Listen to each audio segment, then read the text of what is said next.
ব্রতদীপের কাছে চলে যাব। ব্রতদীপ, বারবারই যখন টেন্ডার দুর্নীতির অভিযোগ উঠেছে প্রাক্তন অধ্যক্ষের বিরুদ্ধে, তখন দেখা গিয়েছে যে বিভিন্ন সময় বাজার থেকে অনেক বেশি দামে তিনি মেডিকেল জিনিসপত্র সরঞ্জাম কিনতেন এবং সেখানে পিছনে তিনি অন্যতম মাথা, এমনটা কিন্তু কেন্দ্রীয় তদন্তকারী সংস্থা আগেও দাবি করেছিল। সেক্ষেত্রে এই মুহূর্তে কালিন্দিতে যে আবাসনে তল্লাশি চলছে, সেখানে মূলত কোন জায়গায় তল্লাশির কাজ চালাচ্ছেন ইডি আধিকারিকরা?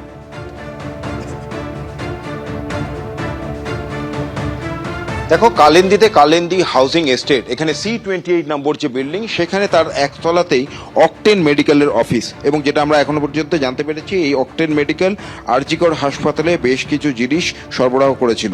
এই অকটেন মেডিকেল মূলত মেডিকেল ইকুইপমেন্টসের সাপ্লায়ার, এবং যেই সময়কালে সন্দীপ ঘোষ আরজিকর হাসপাতালে অধ্যক্ষ ছিলেন, সেই সময়কালে বেশ কিছু জিনিস এই অকটেন মেডিকেল আরজিকর হাসপাতালে সাপ্লাই করেছিল। এবং সন্দীপ ঘোষের বিরুদ্ধে যেটা অভিযোগ করেছিলেন প্রাক্তন ডেপুটি সুপার আক্তার আলী, যে তিনি তার পছন্দসই সাপ্লায়ার এবং ঠিকাদারদেরই শুধুমাত্র টেন্ডারের বরাত পাইয়ে দিতেন।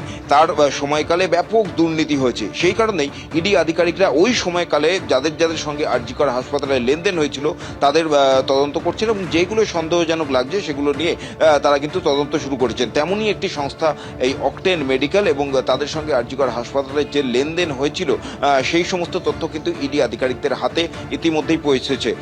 এই সংস্থার যিনি মালিক দেবদত্ত চট্টোপাধ্যায়, তার সঙ্গে আমরা যোগাযোগ করার চেষ্টা করেছিলাম, কিন্তু তিনি ফোনের কোনো উত্তর দেননি। তবে এই সংস্থার একজন কর্মীর থেকে আমরা জানতে পারি যে সন্দীপ ঘোষ যেই সময়কালে আরজিকর হাসপাতালের অধ্যক্ষ ছিলেন, সেই সময়কালে বেশ কিছু জিনিস এই অকটেন মেডিকেলের থেকে আরজিকর হাসপাতালে সরবরাহ করা হয়েছিল। এখন প্রশ্ন হচ্ছে, বাকি যে সমস্ত ঠিকাদারদের কথা আমরা আগে জেনেছি, সিবিআই ইতিমধ্যেই যাদের দুজনকে গ্রেপ্তার করেছে, সুমন হাজরা এবং বিপ্লব সিংহ, তাদের মতন এই অকটেন মেডিকেলের কোনো যোগ পাওয়া গেছে কিনা, অর্থাৎ টেন্ডারে দুর্নীতি করে, টেন্ডারে অনিয়ম করে, বিভিন্নভাবে সাজিয়ে ফলস টেন্ডারিং করে তারপর এই অকটেন মেডিকেলকে টেন্ডার পাইয়ে দেওয়া হয়েছিল কিনা, সেই বিষয়টি কিন্তু খোঁজখবর করছেন ইডি আধিকারিকরা। এবং সেই কারণে আজকে এই অকটেন মেডিকেলের অফিসে এসে সমস্ত নথিপত্র তারা খতিয়ে দেখছেন যে কিভাবে লেনদেন হয়েছে। মূলত যেটা অভিযোগ, যে বাজার দরের থেকে অনেক বেশি দামে আরজিকর হাসপাতাল বিভিন্ন ইকুইপমেন্টস কিনত, এবং যে সমস্ত সংস্থা সেই টেন্ডারগুলি পেতেন, অর্থাৎ যাদের সুবিধা পাইয়ে দেওয়া হতো এই টেন্ডার পাইয়ে দেওয়ার, তার বিনিময়ে সন্দীপ ঘোষ মোটা অঙ্কের কমিশন নিতেন।